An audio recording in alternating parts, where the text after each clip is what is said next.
Yes guys, kadukomeze rero n'amasomo yacu. Kanya twari turangije video ivuga kuri chat partners, bambe kuri pati ya mbere ya chat partners ariyo twabonyemo byace bitatu bya triangle, ariho symmetrical triangle na ascending triangle na descending triangle. So hano rero tugiye gukomereza, ngiye kunyuramo kugira ngo nihute kuko ndashaka kuvuga cyane kuri candlestick pattern bitewe n'umwanya mutoya.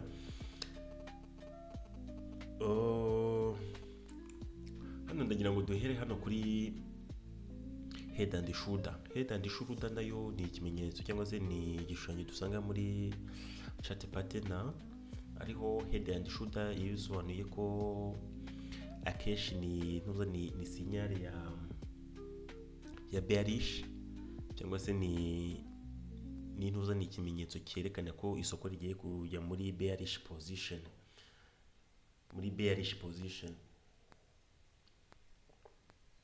So iyi bearish position irangwa, bambe iyi head and shoulder irangwa n'intugu ebyiri, ariko ikaza kugira umutwe cyangwa se isumba ibindi musumba zose, ariyo twita ngo ni head, ariko ikarangwa n'intugu ebyiri. Muri izo ntugu ebyiri ubu akenshi baravuga ko tubwira ngo, cyangwa se baravuga ngo ubonemo byibuze poet eshatu zirangwa kuri izo ntugu, kuyo wacaho iyi neckline mureba aha ngaha ikabasha kukubwira ko ari head and shoulder ubonye. Iyo head and shoulder kandi nabwo nayo iyo uyibonye ntabwo bivuze ngo uhite ukora confirmation ako kanya, cyangwa se birahita biba ko ako kanya, bisaba kumanza gutegereza confirmation kugira ngo nikora breakout muri kwa gukora latest isubiye inyuma ho gatoya, aba aribwo uza gukomezanya n'iryo soko ryawe. Noneho hari icyo twita inverse and head and shoulder, nuvuga ngo yo iyi head and shoulder tuyibona kuri resistance, cyangwa se ni head and shoulder is a bearish reversal chart pattern. Bivuze ngo ni igishushanyo kikwereka ko isoko rigiye kugaruka, rigiye gukora reversal riva muri bullish rijya muri bearish position. So naho inverse head and shoulder yo ni pattern igaragara cyane kuri support. Ni pattern igaragara kuri support, nayo igaragaza intugu ebyiri n'umutwe wayo, ikagira usabwa kuza kubona poet navugaga eshatu, cyangwa se eshatu ugomba gukoresha drawing uyu murongo twita neckline. Iyo uyibonye kuri resistance bivuze ngo isoko riba ryabanje muri down trend, rikaza kuza gusubira haruguru rikora up trend, then nayikora breakout ikongera gusubira inyuma igiye gukora latest kuri ya neckline. Yamara gukora latest akaba aribwo uba wemerewe gukora buy. So indi ni yitwa double bottom yo ni igiye kumera nka inverse head and shoulder, ariko yo irangwa n'intuza ebyiri. Nuvuga ngo iyi double bottom ubundi tuvuga ko ari ikimenyetso cya wa, ku bantu nyine inyuguti ya wa mwize muri za primaire cyangwa se mu mashuri mato y'abanzi, ikimenyetso cya wa. Iyi double bottom ibimeze cyangwa se ibiteye nk'ikimenyetso cya wa. Hantu rero intuza yo hagati yagarukiye niho unyuzaho ya neckline. Iyi neckline nabwo kandi ubusabwa bw'igibuze kurabona ntuza poet, cyangwa se poet eshatu, peak, icyo twita peaks eshatu, nayo iyo uyibonye ikora breakout ikakomeza mu cyerekezo yari rimo. Double top yo it's the same na head and shoulder. Vuga double bottom ni ikimenyetso kiboneka muri bullish. Is double bottom is a bullish reversal pattern. Naho double top is a sign of top bearish reversal pattern, cyangwa se ni signal yuko isoko rigiye gukora nanone reversal rigaruka muri down trend. Hari na double top. Double top nayo ni ikimenyetso kimeze nka wa. Yes, niyo nayo ndi kuvuga hano hejuru.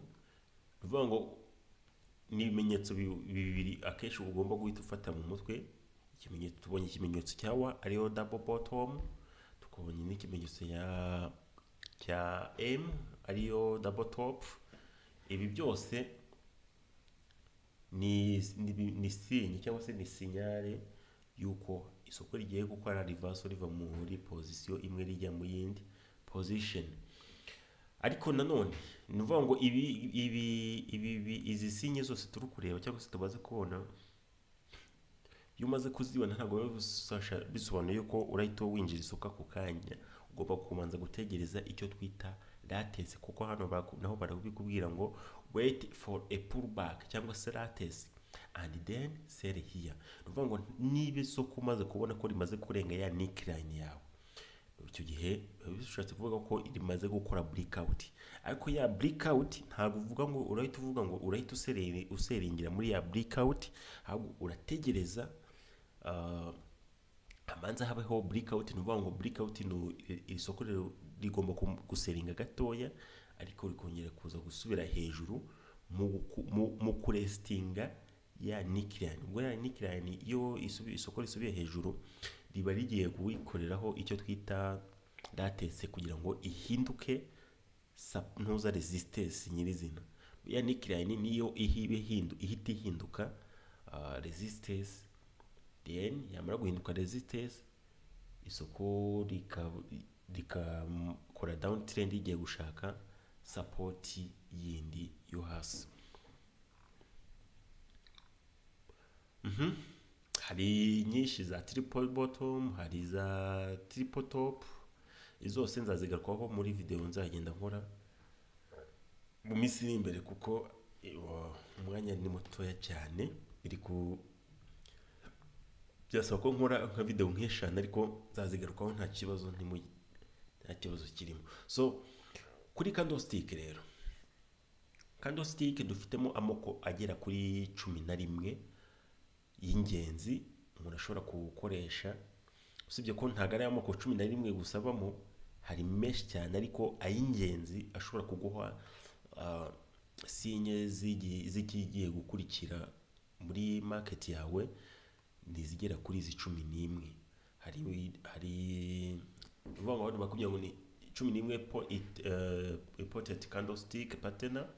Hari Doge cyangwa se twita Doge candlestick, hari engulfing candlestick, hari haram candlestick, dark cloud cover candlestick, piercing candlestick, shooting star candlestick, inverted hammer candlestick cyangwa se hammer candlestick, hanging hammer candlestick, Rayleigh white track candlestick, spinning top candlestick. Dense candlestick, glitter entry cyangwa se zigira agaciro when they forms around support level and resistance level. Izi candlestick zose zigira agaciro cyangwa se zigira icyo ziramara igihe akeshi uzibonye kuri ya support level yawe cyangwa se resistance level yawe, cyangwa se kuri za chart patterns twarebye hejuru, twatangiriye hejuru, cyane cyane nko kuri za triangle pattern.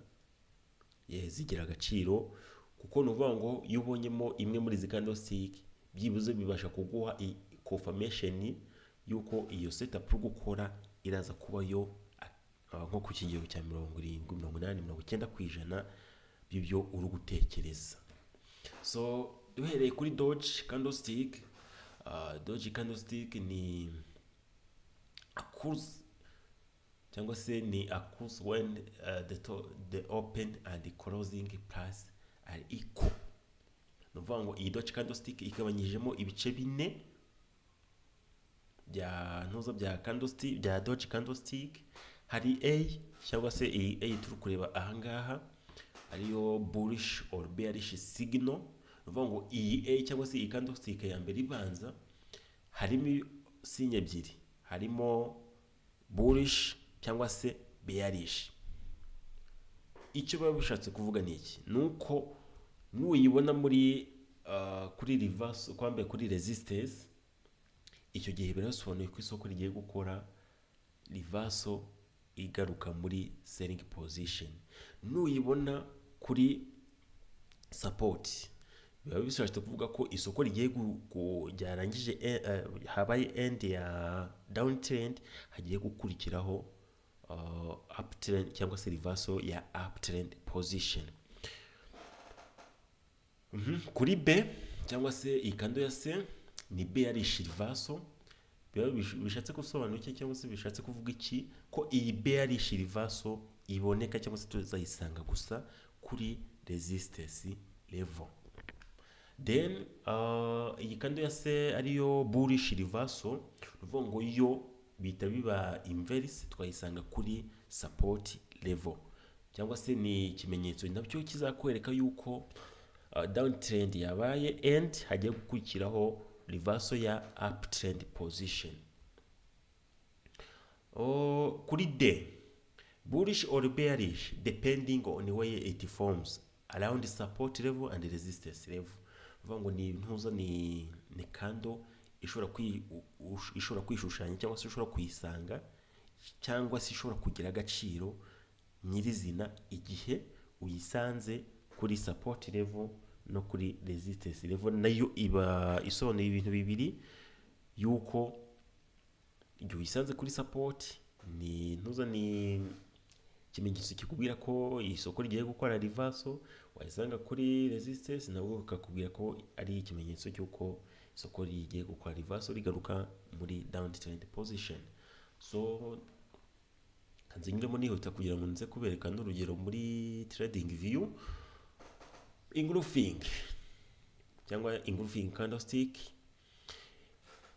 Engulfing happen when the second candle cover the entry body of the first candle.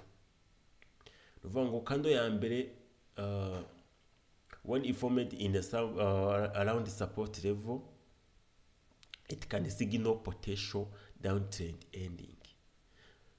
Nubwo bayishushanyije iyi kando y'umutuku bayishushanyije mo hagati, ariko akenshi uzasanga iri hano hagana hejuru. Izasanga iri hano hagana hejuru. Noneho nuvuga ngo igihe yiformaminze cyangwa se yabaye formed kuri support, baba baguhaye sinyari yuko downtrend yabaye ending, hakaba hagiye gukurikiraho uptrend cyangwa se reversal uptrend position. Naho B, iyi kando ya kabiri, when it formed the resistance level, it can signal potential uptrend ending, hagiye gukurikiraho downtrend ending. Ariko ibanga ryazo buriya izi kando muri rusange nuko uba ugomba kubanza gutegereza confirmation, niyo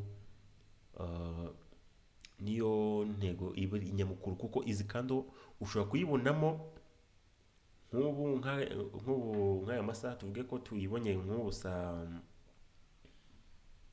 9 cyangwa saa 8 bitewe n'igihe ndi gukora iki kiganiro, ariko byibuze ugasanga itanze confirmation yuko ugiye guhita imanuka cyangwa se igiye kumanuka cyangwa ugiye gukora reversal ko mu masaha y'ijoro saa 4 cyangwa se ejo mu gitondo. Ugasanga igihe wakoreye analyze muri time frame yo hejuru nka H4 cyangwa se daily one, ugasanga itanze sinyare ko ku munsi ukurikiyeho cyangwa se haje gucamo nk'amasaha nka 3-5 gutyo.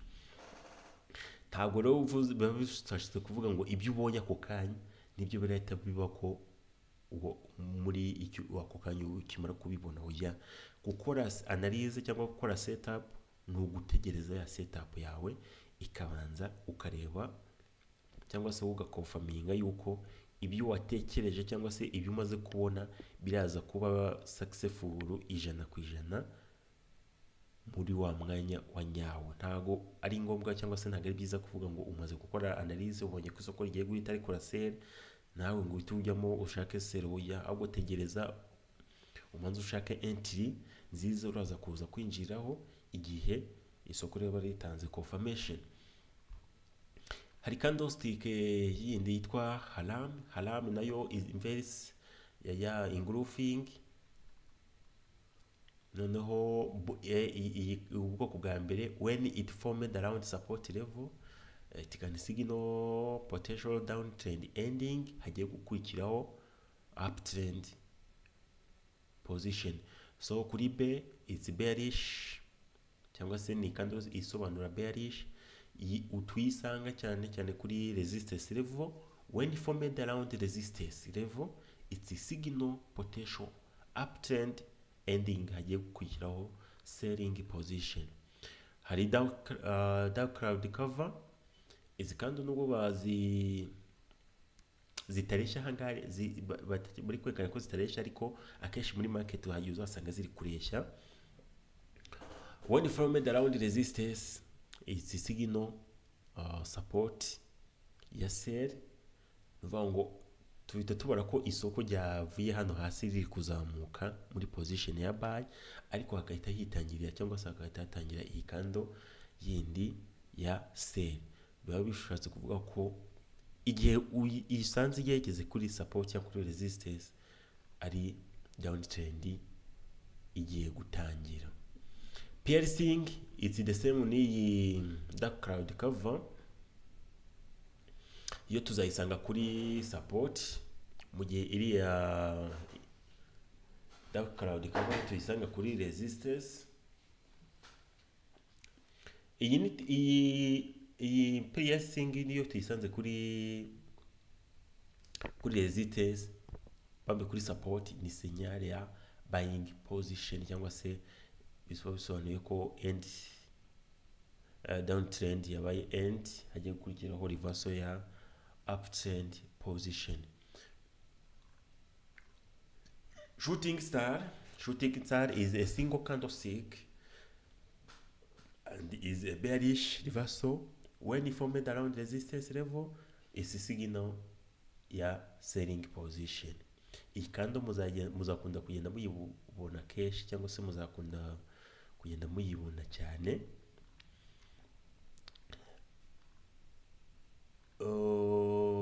Akenshi iyo inkingi yuyisanze kuri support bambe kuri resistance ni signal ya sell, ariko wayisanga kuri support ni signal ya buying position. Ariko nk'iyi ngiyi yitwa ngo inverted hammer nayo is a single candlestick, aho itandukanye n'iyi shooting star. Iyi shooting star nuko akenshi izagira agaciro, cyangwa se izakwereka ko ari signal igihe yifomaminze muri body ya, cyangwa se yagize kano ka body ka k'umutuku, cyangwa se ka selling position, nibwo byibuze uzavuga ngo yagize agaciro ka reverse, cyangwa se aribwo igiye gukora reverse igaruka muri in downtrend position. So inverted hammer yo tuzayisanga muri around support, nubwo akenshi idakunze kugaragaramo cyane, ariko hari igihe umuntu ahura nayo. Yo uyibonye yo nayo ibikwereka ishusho y'uko hagiye kubaho reversal ya from downtrend to uptrend, nayo ikaba wayikoresha mu rwego rwo kuvuga ngo uzamukane, cyangwa se tugeze confirmation yayo ukore uptrend position, cyangwa se bullish position. Hammer ni it's the first na it's the same na yindi twarebye ya shooting star.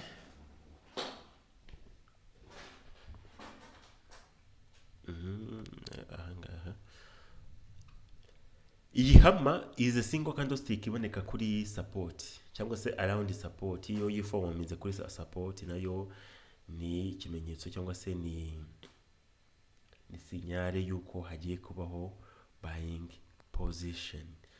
So harimo nyinshi zari za Lazy track pattern, cyangwa se Lazy track is a candlestick pattern consisting zigena ari kandi ebyiri ziri parallel, cyangwa se parallel candlestick when formed around resistance is to signal signal support bambaye signal ya sel. Igihe iyi form ameze kuri resistance ni signale ya sel ya bambaye kuri support ni signale ya kuri support ni signale ya uptrend position, naho kuri resistance ni signale ya selling position. So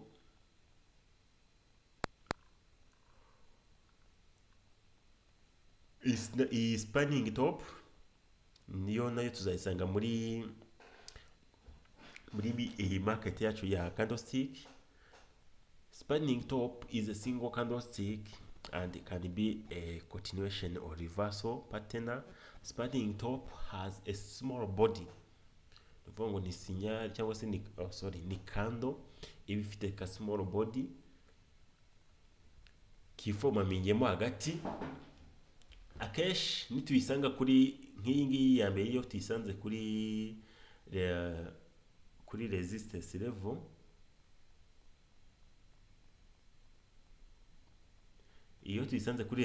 level, bivuze ngo haba hagiye kubaho reversal nayo ya selling position. Noneho iyi candle ya kabiri nayo twayisanga kuri support cyangwa se around support level, ikaba ari signal yuko hagiye kubaho uptrend position. So katurebe niba turabona urugero rw'izi candle tumaze kureba, kugira ngo mubashe kuza kuzitandukanya nko mu isoko hagati.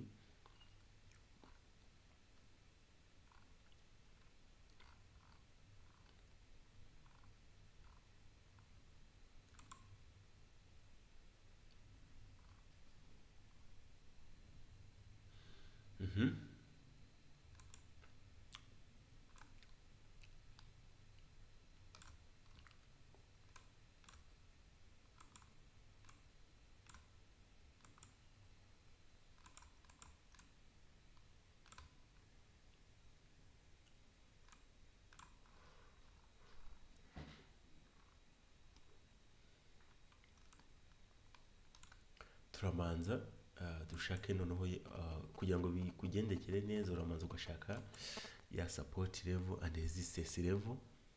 Support level ushobora kuza ukavuga ati kugendere kuri izi ntuza,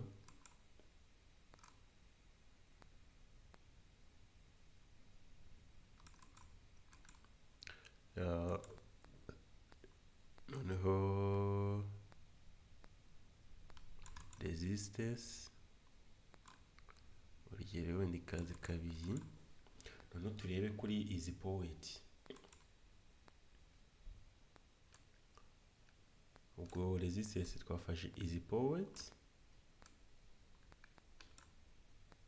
hano dutegereje n'indi iraza kuza kuhagera ubwo ngubwo kuko market kutwereka ko iri uptrend. Noneho tuze kuturebe no kuri izi poet ziri aha hasi.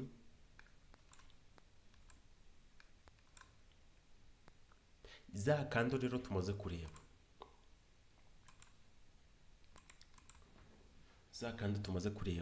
nuvuga ngo uraza uzirebere mu gice cya in present igihe nyine ugiye guheraho ukora arandi ntuza winjira isoko. Nuvuga ngo turaza tuzishakire ahangaha, niho wagakwiye kuza gushakira ukimaje tukavuga ati wenda urugero market yacu wenda to suppose that yuko market yacu igeze ahangaha, igeze kuri iyi poet. Turebe hano noneho niba ntari ntuza nta signal yo muri ziriya kando twabonamo.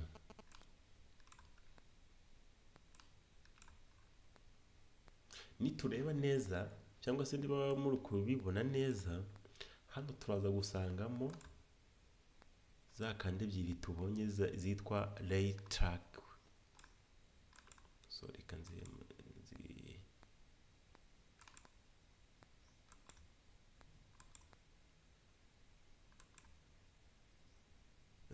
izi ngizi twavuze ko twimagine yuko isoko rigeze hano kuri resistance, ubwo icyo turi gushaka ni ukumureba koko niba wa mugani iyi market iraza gukora downtrend. Izo kando reka manze nzibereke.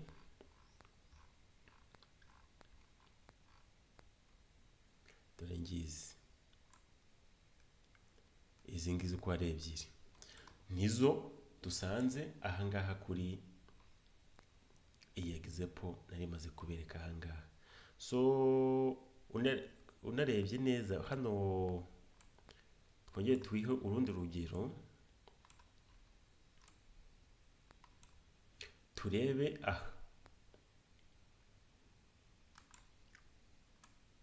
kuri iyi poet nayo.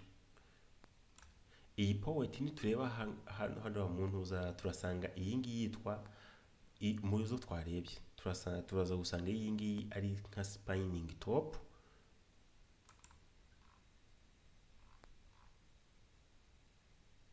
Oya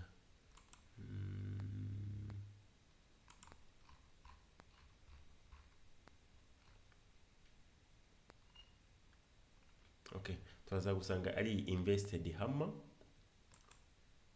Dore ngiyi. So twongere turebe nk'iyi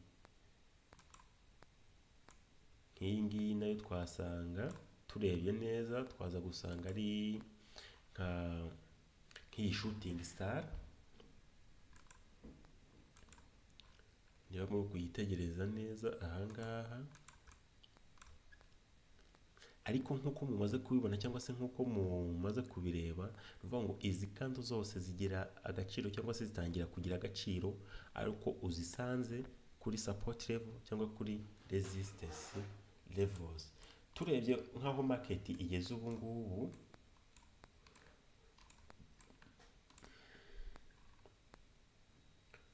ngaha yazamukiye, katubare ko wenda izi ngizi arizo poet market yazamukiyemo. Niba arizo market yazamukiyemo, for example ushobora gusanga nk'akando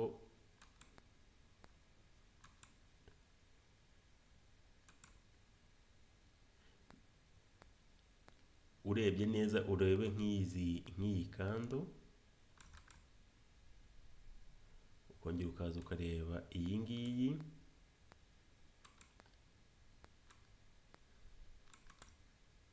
ukongera ukaza ukareba iyi ngiyi,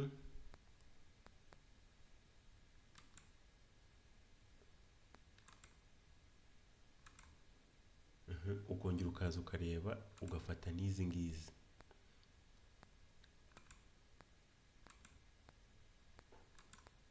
Ukongera ukaza ugafata n'izi kando uko ari ebyiri.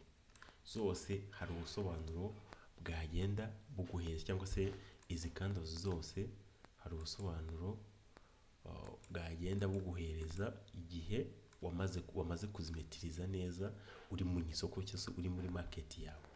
Nuvuga ngo buri kando yose, ariko by'umwihariko bitewe na position cyangwa se na trend isoko riri kwerekeramo, hari ibyo buri kando yose igenda kwereka ishusho nyirizina y'ikigiye kuba cyangwa se igiye gukurikira muri icyo gihe cyangwa se muri iyo time frame uri kureberamo. Ikindi, izi candlestick zitangira kugira valeur cyangwa se ziba nziza iyo zikoreshwa kuva muri time frame yo kuva muri 15 minutes 30 minutes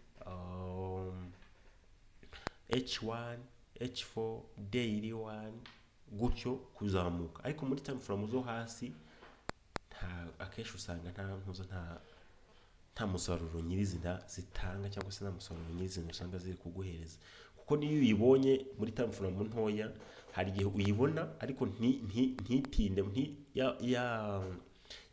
ya reaction ikoze ntitindemo nkuko wayibonera nkuko yatinda uyibonye muri time frame yo hejuru. So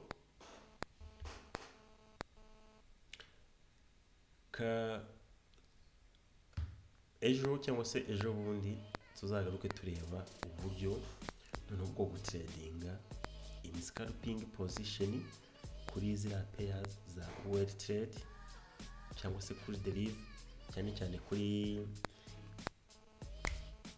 kuri boom igihumbi cyangwa se ku ma boom and crashes, umenye ngo ese ni gute wakora scalping. Gukora scalping kuri pen X cyangwa se gain X, izo kuri well trade, ubona ko ndavuga kuri well trade, aho hose ukamenya uko wakora scalping, ndetse tunarebe uko wafata spike cyangwa se uko wa tradinga mu gukora cyangwa se mu gushaka uburyo wagenda, aho kugira ngo trading through small candles, ukamenya utradinga ufata icyo twita ama spike. Ariko mbwira n'umuntu utarafungura account, ushaka gufungura account haba kuri derive haba kuri well trade, imbere ni karibu. Ku bari muri groupe nyirizina, link ibiri muri hariya kuri groupe, cyangwa se murareba link na sharing hariya muri groupe, ufungura account, cyane cyane especially nko kubifuza gufungura derive account bari hano mu Rwanda, bo byaba byiza baje kunyandikira inbox yanjye, kaza kubafasha kugira ngo baze kugetinga account ziri full cyangwa se za derive, babasha gukoreraho trading yanyu. Mbibutsa ko derive no ku bantu bifuza kuzitunga ziri verified, iyo account yawe iri verified biragufasha cyane, baze kugerekera ngo bafashe nta kibazo. Ariko mu gukoresha derive account cyangwa se verification, muzi ko hano mu Rwanda derive itamera ko dukoresha document zaho, bisaba ngo twifashisha abatuye hanze y'u Rwanda aribo badufasha kudukorera verification.